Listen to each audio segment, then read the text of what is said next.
Vous êtes violoniste, violon solo de l'Orchestre national de France, chambriste, membre du Quatuor Strada, vous enseignez. Sarah Nemtanou, bonjour. Bonjour. J'en ai sans doute oublié, on va évoquer justement toutes ces casquettes, au premier rang desquelles il y a quand même vos origines roumaines. Vous, vous êtes né à Bordeaux, mais vos parents sont nés en Roumanie. Oui, tous les deux. Et donc ils ont émigré à la fin des années 70 en Israël. Oui, c'est ça. Ils sont partis vraiment à la toute fin des années 70, en 1979.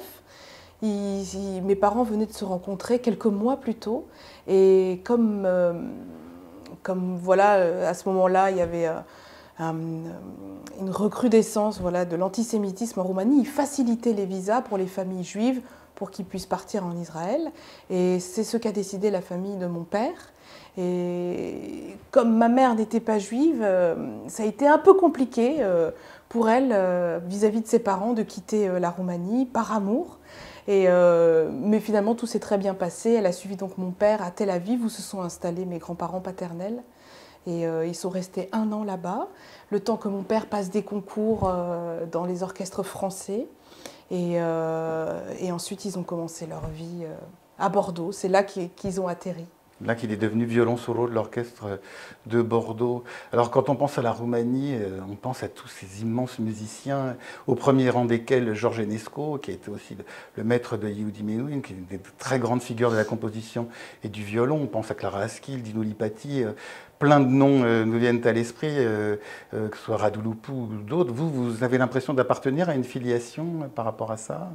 Ah oui, quand même, La Roumanie est quand même le seul pays latin dans les pays de l'Est, entouré donc de Slaves. Et je crois que ce qui fait quand même un peu la spécificité de cette culture, en tout cas dans la musique classique, c'est ce pont entre quand même la France et la Roumanie. Enescu a vécu à Paris. Mes parents, leur première langue à l'école, leur première langue étrangère apprise était le français. Et je crois qu'il y a vraiment... On appelait aussi Bucarest le Petit Paris parce que c'était une ville magnifique, très, très raffinée par l'architecture et aussi par voilà, cet amour de la culture française.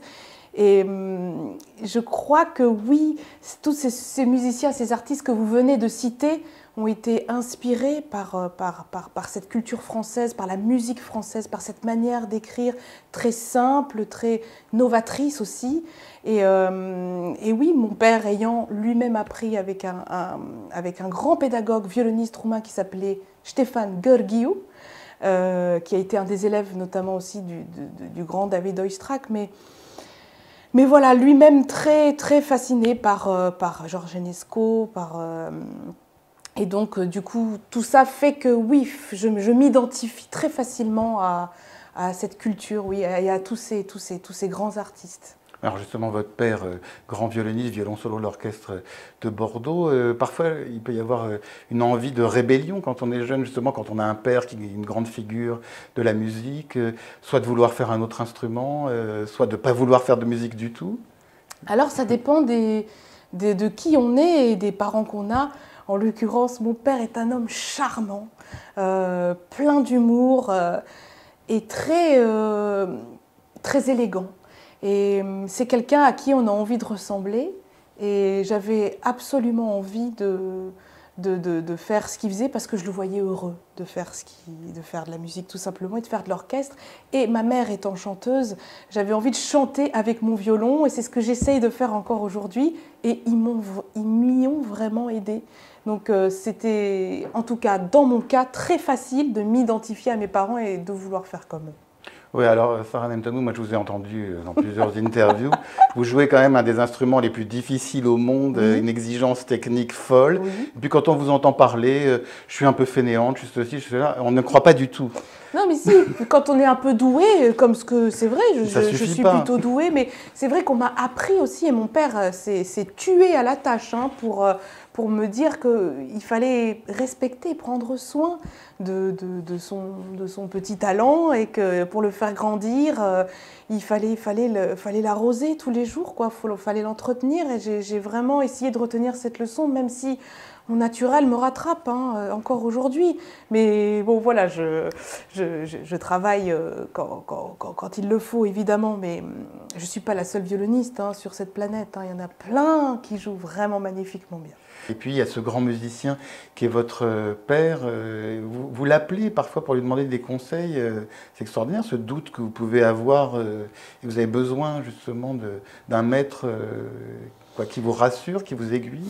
Disons qu'en général, un maître, il vous connaît par cœur. Et là, en plus, c'est mon père. Donc ça fait quand même deux bons arguments. Et en plus, c'est un super pédagogue. Et pas plus tard qu'il y a une semaine, parce que là, je prépare un concert. Vous voyez, j'ai bientôt 40 ans et je vais m'embourber. Je me suis empêtrée là, dans le premier concerto de Paganini en ré majeur, avec tellement de technicité. Bon voilà, quand on dit Paganini, ça fait peur, mais il ne faut pas avoir peur en fait. Voilà, faut faire ce qu'on peut et voilà, bon bref. Et donc je lui ai dit, pas plus tard qu'il y a une semaine, papa, je l'ai appelé, tu serais d'accord de venir chaque semaine m'écouter parce que maintenant il vit à Paris, je suis bien contente de ça.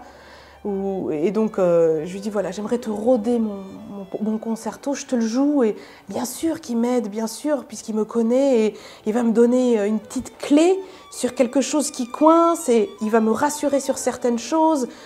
Vous savez, quand on est musicien professionnel, si on compare un musicien professionnel à un sportif professionnel, on est complètement à l'abandon.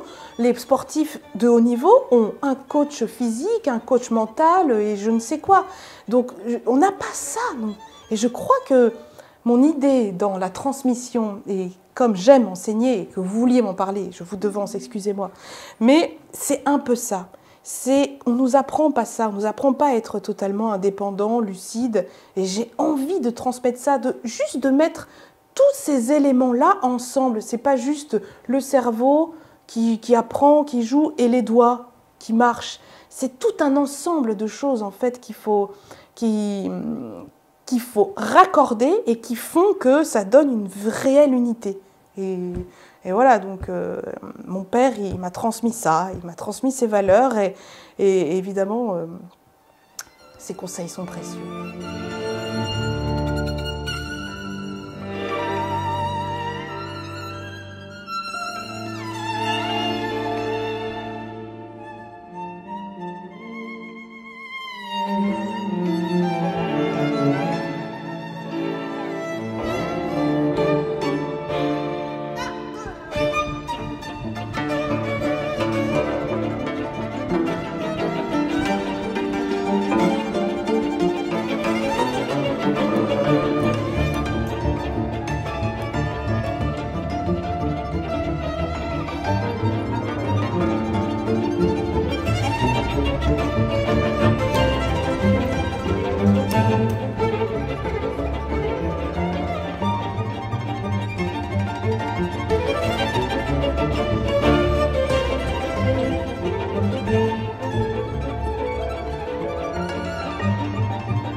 Vous dites que votre père a été un élève d'un élève d'Oistrakh. Oistrakh, c'est un nom qui revient beaucoup chez vous. J'ai l'impression, vous parlez du concerto de Tchaïkovski par Oistrakh.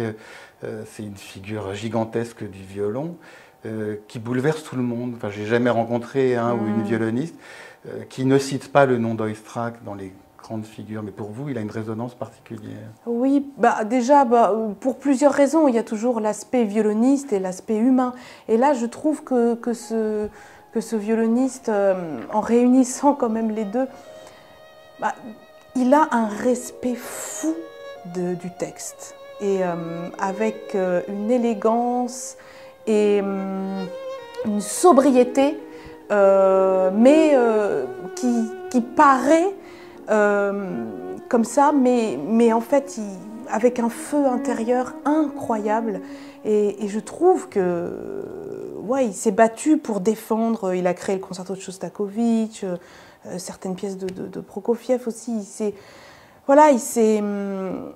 Il fascine parce qu'il a vécu, voilà, dans une espèce d'enfermement aussi avec son pays. Il est resté en Russie, il n'a pas fait comme Jascha Heifetz, il n'est pas parti aux États-Unis.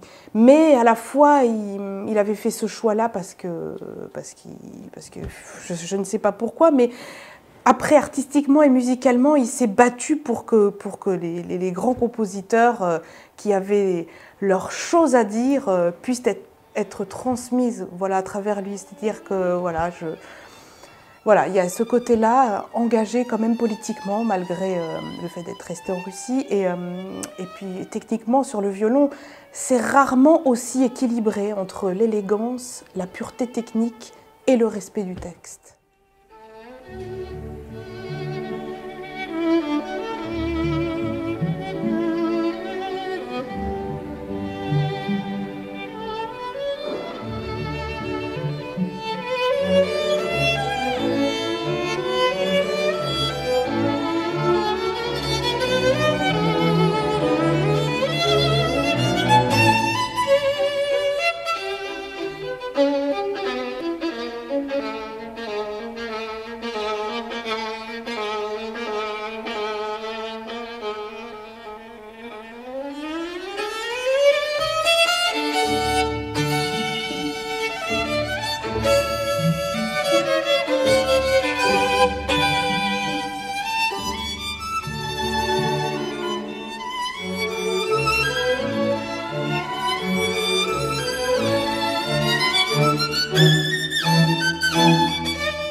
Il y a un autre grand violoniste que je vous ai entendu évoquer, qui a été le maître, je crois, de votre maître Gérard Poulet, qui est Henrik Gehring, qui est une figure dont on parle moins, qui a été aussi un des grands violonistes du XXe siècle.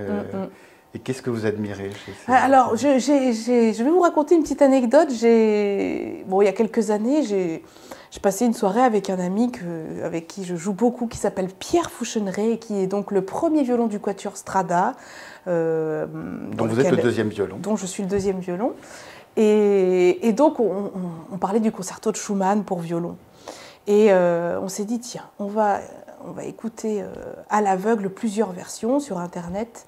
Et donc, on a écouté une dizaine de versions. Et la version de Gehring est incroyable. C'est-à-dire que dès le début, évidemment, on écoutait les 5 premières minutes seulement, mais c'est-à-dire que, voilà, quand on écoute à l'aveugle ce violoniste comparé à plein d'autres violonistes, on entend, enfin, il est habité, il est totalement habité, malgré une certaine, c'est vrai, on peut dire, une certaine raideur finalement, parce que c'était quelqu'un de très, très rigoureux et très passionné par le violon. C'était un violoniste. Et on le voyait surtout voilà, comme un violoniste qui fabrique du son, il a mis les doigtés, les coups d'archet dans toutes les œuvres de Bach, il a sorti des éditions. Il était passionné par ça. Et c'était aussi un grand pédagogue, mais on ne voyait pas transparaître qui était vraiment Heinrich Schering. Mais c'est en fermant les yeux et à l'aveugle qu'on peut comprendre ça. Parce que finalement, le visuel fausse un petit peu dans nos métiers. Le rendu, la critique. Donc à l'aveugle, on se rend compte à quel point ce qu'il fait est humain. Et je crois que c'est ce qui fascinait Gérard Poulet, mon professeur, et voilà, qui a fait qu'il s'était autant attaché à lui. C'est non seulement un modèle de violoniste, évidemment, mais je crois qu'il était fascinant par ce côté passionné humain dans son interprétation.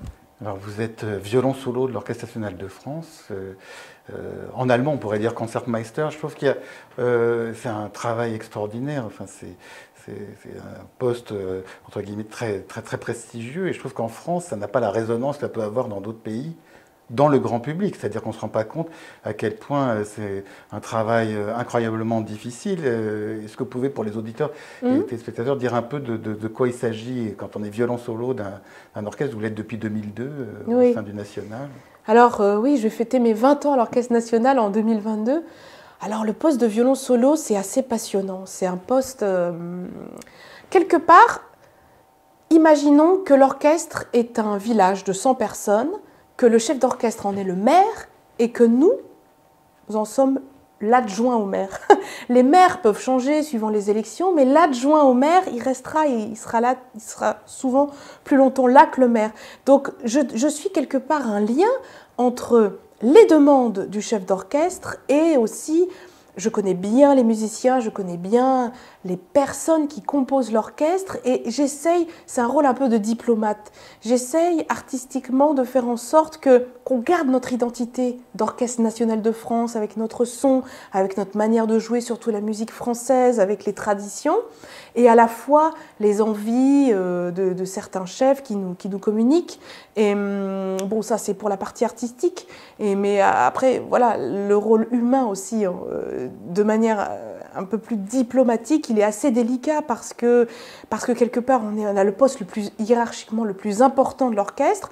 On doit à la fois rayonner, assurer, donner les départs, s'assurer que tout le monde est en forme musicale, artistique, et tout le monde est assez impliqué. Il ne faut pas blesser. Voilà, ça apprend énormément en fait la patience. Et je crois qu'être une femme à ce poste-là, c'est un avantage dans le sens où, moi en tout cas, en tant que jeune maman, aujourd'hui ça me fait rendre compte voilà, qu'on a peut-être plus de facilité à écouter et à recevoir certaines complaintes, certaines plaintes, Non, c'est assez passionnant. Et puis en même temps, il y a un équilibre. Vous êtes à la fois dans l'orchestre, puis à un moment, vous devez sortir de l'orchestre. On pense à des œuvres comme Scheherazade de Rimsky-Korsakov, ou La Quatrième de Mahler, ou des œuvres de Richard Strauss, où alors là, vous devenez quasi soliste tout en sortant de l'orchestre, ça doit être extrêmement Alors difficile. là, vous mettez le doigt sur, je pense, la chose la plus difficile à faire en tant que violoniste, c'est faire un solo dans l'orchestre. Effectivement, on joue avec une vingtaine d'autres violonistes dans les premiers violons qui jouent exactement la même partie que vous. C'est pas comme le hautbois qui est seul et qui a toujours sa partie qui ressort toujours. Là, on joue tous ensemble la même partie et d'un seul coup, parce que quand on joue tous ensemble, il faut rappeler qu'on ne s'entend pas beaucoup jouer. Donc on est un peu fondu dans une masse, ce qui est tout à fait honorable et génial à la fois, et d'un seul coup, il faut ressortir dans un solo, soit très délicat comme Sherazade où ça commence vraiment très piano, où il ne faut pas trembler, alors qu'on vient de jouer quelque chose de difficile, ou alors, comme vous l'évoquiez dans Strauss, une vie de héros, plus particulièrement, où là c'est carrément presque, enfin c'est très virtuose, c'est presque comme un caprice de Paganini, il y a toutes les formes de technique du violon, il y a du saltando, il y a du staccato, il y a des aigus, des harmoniques, des doubles cordes, et ce qui est très très difficile, c'est pas de jouer les solos en soi, mais de les jouer d'un seul coup, comme je vous le disais, en ressortant de la Mars et de manière pure, et aussi de devoir les jouer devant tous ses collègues. Il n'y a rien de plus difficile que de jouer devant des gens qu'on connaît et qu'on n'a pas envie de décevoir.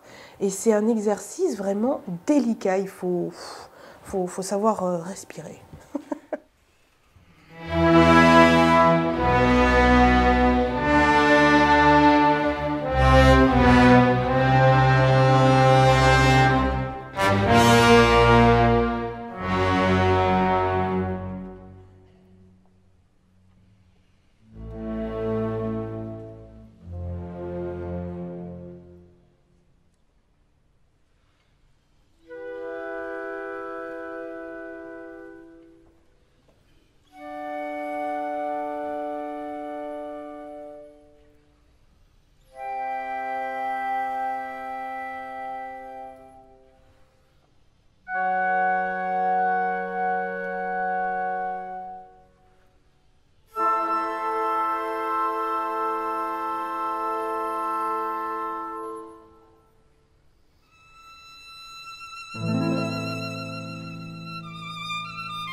Alors l'Orchestre national de France, il a été créé en 1934, c'est une grande institution, il y avait les plus grands chefs, les plus grands solistes, les plus grands chefs qui l'ont dirigé, il y a eu des chefs, alors c'était avant votre arrivée, mais peut-être en avez-vous reçu un certain héritage. Il y a eu Leonard Bernstein qui a beaucoup dirigé votre orchestre, qui nous est cher, Isaac Sergiu Stern. Celibidache. Oui, et Laurine Mazel et des chefs de cette envergure. Mais est-ce qu'il y a eu un héritage? Est-ce que vous en avez entendu parler du charisme d'un Bernstein ou d'un Isaac Stern ou... Bien sûr, bien sûr.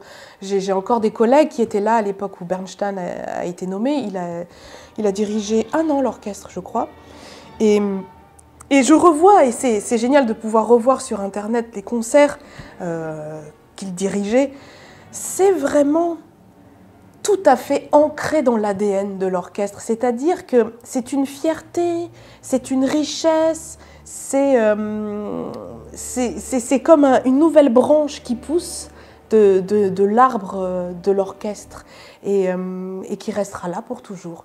Et oui, quand il me parle de Bernstein, mes collègues, ils parlent d'un compositeur, d'un musicien, d'un pédagogue, de quelqu'un qui transmet et qui transpire la musique. Évidemment, c'est des personnages à part, c'est pas quelqu'un qu'on peut rencontrer tous les jours. Alors forcément, ça marque et comme je vous le disais, ça reste dans l'ADN d'un orchestre, évidemment. Alors vous parlez de transmission qui a l'air importante pour vous, vous enseignez, mais vous avez un idéal sonore, Sarah Nemtano, quand vous jouez du violon. Mais quand un élève, enfin des élèves de haut niveau, il joue, il n'a pas forcément le même idéal sonore. Et donc, vous n'êtes pas là pour lui imposer le vôtre. Comment ça se passe, la transmission? En fait, c'est ce qui est passionnant, c'est qu'on a chacun notre manière de voir une phrase, une manière de chanter, de phraser. Voilà, il faut imaginer que le violon, c'est un instrument mélodique. On n'est rien sans accompagnement, à part évidemment dans les pièces pour violon seul. Mais voilà, je leur dis, je leur demande tout simplement d'avoir une idée précise, d'avoir leur idée de ce qu'ils veulent faire. En fait, moi, ce qui me dérange le plus, c'est quand l'idée n'est pas claire et que ce qui ressort n'est pas abouti, qu'il n'y ait pas forcément de message, que je ne comprends pas où ils veulent en venir. Donc, on parle de ça, et ensuite, j'essaye d'expliquer un peu simplement, vous voyez, pour que tout le monde puisse bien comprendre. Ce qui compte, c'est de pouvoir anticiper son idée. C'est-à-dire, quand un sculpteur se retrouve devant un bloc de marbre, par exemple, et qui va en ressortir une forme magnifique, je sais pas, un magnifique cheval avec des détails, ou un drapé, ou un nu, eh bien, ce sculpteur, il a l'idée avant de ce qu'il va faire. Et il va vers cette idée en martelant la pierre, etc. Et nous, c'est pareil, on doit réfléchir à l'idée et donc, du coup, respecter le texte, comme ce que je vous disais tout à l'heure avec David Oistrakh, lire entre les lignes, comme quelqu'un qui va réciter du Shakespeare. Pourquoi un mieux que l'autre? Pourquoi? Parce qu'il a compris peut-être un peu mieux ce qui se passait entre les lignes, il a bien lu pourquoi la virgule est placée ici, c'est du détail, c'est de la dentelle, il en a fait un petit peu, il a réfléchi à ce qu'il voulait en faire, et ce mélange-là, ce respect du texte et la volonté, ce qu'on a envie d'en faire, doit ressortir. Quelle que soit la personne, mais c'est ça qui compte.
Vous êtes devenu violon solo de l'Orchestre national de France, vous aviez 20-21 ans? Oui, c'est ça. C'est-à-dire que c'était comme si vous étiez passé du CP au baccalauréat.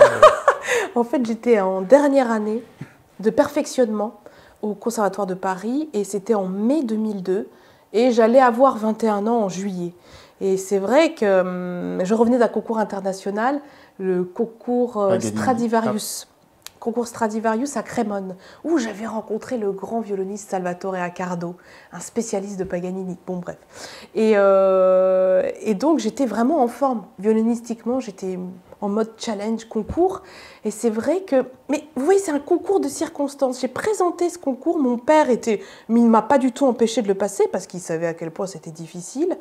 Mais on ne m'encourageait pas, si vous voulez, à faire ce concours. Mais j'avais ce rêve vraiment d'être violon solo parce que j'avais envie, comme je suis l'aînée des 3 enfants que nous sommes, j'ai cette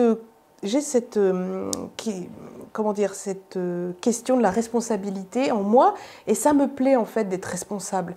Donc ça, plus social, parce que je déteste l'idée de me retrouver seule, faire carrière à l'international. Oui, je ne vais pas vous mentir, ça fait toujours rêver d'être dans des hôtels, faire des concertos, tout ça. Mais c'était mon rêve de faire partie d'un groupe et de jamais être seule en faisant de la musique. Et en plus, le troisième paramètre qui a fait que ça a marché, je pense, c'est ce fameux Kurt Masur qui revenait de New York. Il était 10 ans là-bas, il a dirigé donc l'orchestre, le Philharmonic New York Phil, et lui, il n'avait pas peur d'engager des jeunes, de les former, ça ne lui faisait pas peur du tout. Et voilà, j'ai joué ce jour-là, ça a plu. Ils ont discuté des heures et des heures en délibération. Et il a réussi à les convaincre qu'il fallait me prendre à l'essai. Et j'étais vraiment tellement heureuse et surprise, mais à la fois je le savais que ça allait marcher parce que c'était vraiment profondément mon rêve, mais pas un rêve de manière inaccessible, mais un rêve passion, parce que ce que je voulais faire. Je voulais être violon solo parce que je savais que ça m'ouvrirait des portes, ça me permettait de discuter avec des grands chefs, d'être au plus près, de voir des grands solistes, des grands chanteurs, et d'être avec de très bons musiciens qui composent aujourd'hui l'orchestre. Donc voilà. Des grands chefs, vous en avez vu beaucoup en 20 ans. Mais Ouais. nous, quand on est à l'extérieur, on s'interroge encore, on se demande mais comment ça se fait qu'un chef est plus grand qu'un autre? Bon, ils ont tous une grande technique. Et d'où vient le charisme d'un grand chef d'orchestre? Mais en fait, j'ai compris, mais c'est difficile à dire. Hein. Mais les chefs, souvent, qui mettent tout le monde d'accord, ce sont des chefs qui n'ont pas peur d'exprimer le sentiment de l'œuvre par leur corps, par leurs expressions. Je parle du physique.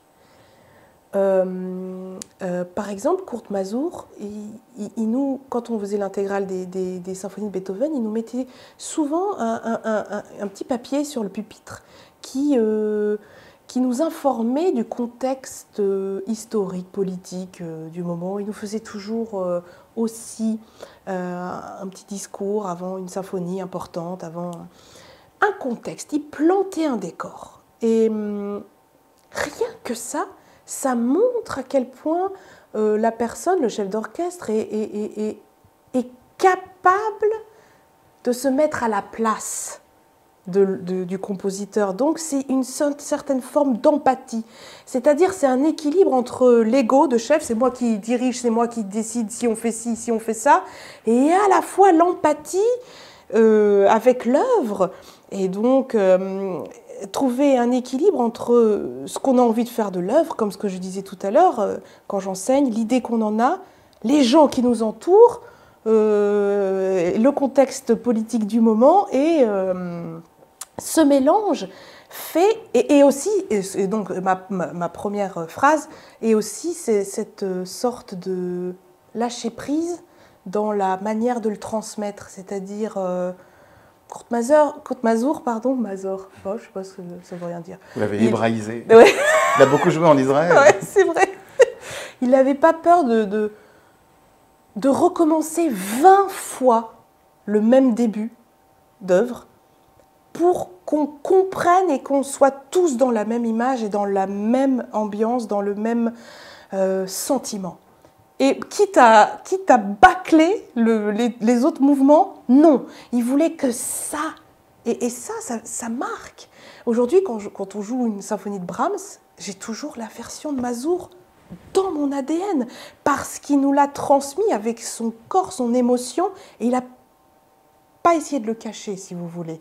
Et je crois que c'est ça, c'est une forme de liberté, quoi, de lâcher prise, qui fait que ça met tout le monde d'accord. Alors justement, cette idée du texte, de la virgule, ça me fait repenser à vos origines, Sarah Nemtanou, puisque vos parents ont vécu sous un régime communiste, mais ils sont allés en Israël et après venus en France. Mais est-ce qu'il y avait un héritage religieux chez eux ou pas du tout? Tout ça était parti Ah non, pas du non. Au contraire, ma mère était croyante, elle était orthodoxe, chrétienne, et mon père a toujours été assez pudique, mais il a une véritable spiritualité.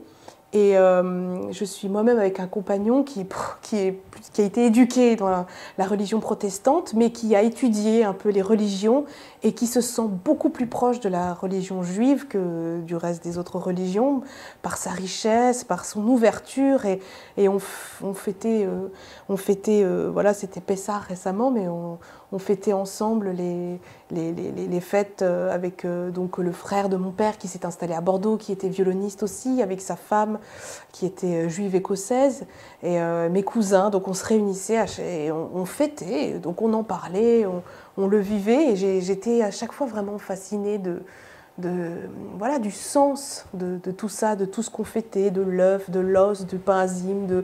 Voilà, c'était une richesse de plus et de voir ma mère adhérer à ça et de voir mon père aussi être ouvert à la religion de ma mère et la respecter, c'était ça qui comptait en fait. C'était au milieu d'une discographie riche, où on trouve le concerto de Tchaïkovski, du Bach, du Martinou. Et vous savez que le concerto de Tchaïkovski, c'est le dernier disque de Kurt Masur. Alors voilà, qui a été un des grands chefs du national. Oui, oui, oui. Et donc c'est son dernier enregistrement et voilà, c'est aux Têtes du Châtelet. C'était vraiment un merveilleux souvenir. C'est un disque. En 2012. Oui, voilà, en avril 2012. Pour vos 10 ans de l'arrivée au sein de l'Orchestre national de France, ça c'est une œuvre emblématique pour vous. Ah oui, oui, oui. Ben, en fait, vous voyez, tout a un lien parce que c'est avec ce concerto que j'ai découvert David Oistrakh et c'est avec David Oistrakh que j'ai découvert le concerto de Tchaïkovski. Donc oui, oui, c'est. J'ai toujours eu envie de le travailler et de le jouer. Et c'est vrai que, je l'ai souvent dit, mais ce film, Le Concert, où je double Mélanie Laurent, l'actrice, qui joue donc à la fin de ce film 8 minutes de ce concerto, c'est assez inédit. D'ailleurs, ce réalisateur roumain, Radu Mihaeleanu, qui a fait les choses à l'envers. Pour l'anecdote, il a d'abord enregistré la musique. Donc on a d'abord enregistré le concerto avec ma version.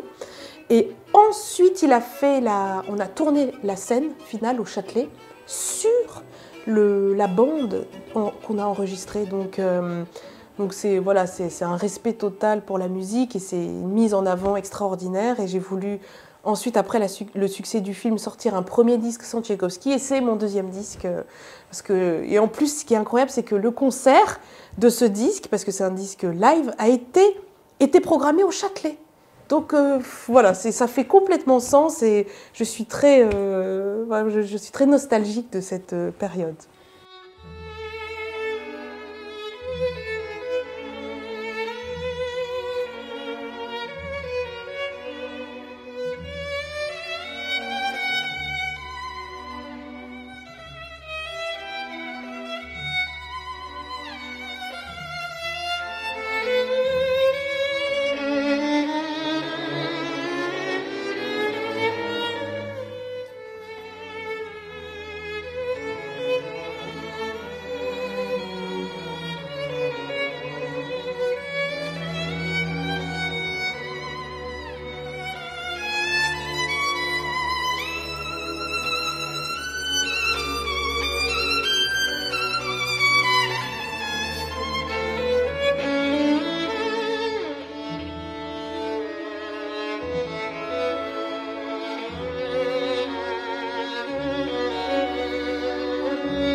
Alors on va terminer avec justement un disque qui est un peu loin du classique, mais auquel vous avez participé, Soul of Yiddish, avec Noémie Weisfeld. Justement, vous l'accompagnez, vous jouez des mélodies yiddish, des mélodies hébraïques. C'est un répertoire que vous connaissiez ou qui vous a été chanté dans votre enfance ou pas du tout Pas du tout. Alors pas du tout, mais c'est vrai que ce qui m'avait intéressé dans ce projet, c'était le fait que ces mélodies très connues et ancestrales soient modernisées. Sous l'angle un peu 2021 et le guitariste Kevin Sedicki qui a été mandaté donc, pour faire tous ces arrangements, il est d'une finesse, il est d'un éclectisme.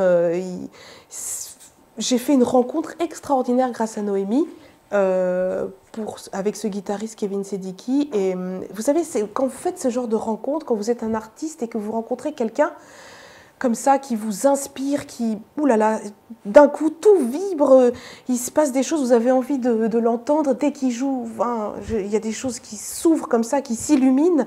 Et je crois qu'aussi, ce qui m'intéressait, c'était ce défi, ce challenge, avec toutes ces chansons, de les mettre tout simplement au goût du jour, mais sans les changer, en fait. C'est simplement un prisme. C'est pas oui, on va moderniser parce que ça fait vieillot. C'est juste comment nous, avec notre filtre d'aujourd'hui, notre vécu, tout ce qui s'est passé, toute l'histoire qu'il y a eu entre il y a toutes ces années et aujourd'hui, qu'est-ce qui reste, qu'est-ce qui passe. Donc c'est ça, je pense que c'est ça l'essence de ce disque et c'est ce qui m'a motivée aussi à y participer. Mais quand vous participez à un disque comme ça, où, en tant que violoniste classique, vous jouez d'une manière moins contrainte que quand vous jouez une œuvre classique. Même Tchaïkovski, vous ne pouvez pas vous livrer au sentimentalisme qui s'impose dans une œuvre comme ça, sinon vous allez détruire tout le sentiment. Absolument. Et là, ça vous libère un peu ou... Alors, je n'ai pas fait trop la maline au départ, parce qu'il y a quand même une partie improvisée. Il y a quelques passages que j'ai moi-même un peu composés, mais quelques brefs, hein. Notamment un duo avec Noémie qui s'appelle Dans ma chambre, où c'est que voix, violon, c'est assez inédit. Et c'est vrai que c'est à la fois nouveau et à la fois libérateur, parce qu'on n'est pas brimé par une partition, par quelqu'un par un auteur, quoi, un compositeur qui a écrit à la virgule près, qui voulait absolument ci ou ça. Donc c'est vrai qu'il y a une liberté. Du coup, on s'empare un petit peu des notes, des phrases. Et du coup, c'est très personnel. C'est-à-dire que, oui, on s'approprie pleinement les notes dans ce genre de répertoire. Eh bien, c'est sur cette appropriation qu'on va se séparer, Sarah Nemdanou. Merci beaucoup. Hein. Timidkeit vertmiede bei der Schwell von nach Haus. Wenn du kniest, fühlst du scharfer, als Gott ist groß. Gott gab Johannes Kreuz, ein Punkt wie am Mond. Nicht weil tu nicht in Himmel, nur weil liebet ihn Tod. Nicht weil tu nicht in Himmel, nur weil liebet ihn Tod.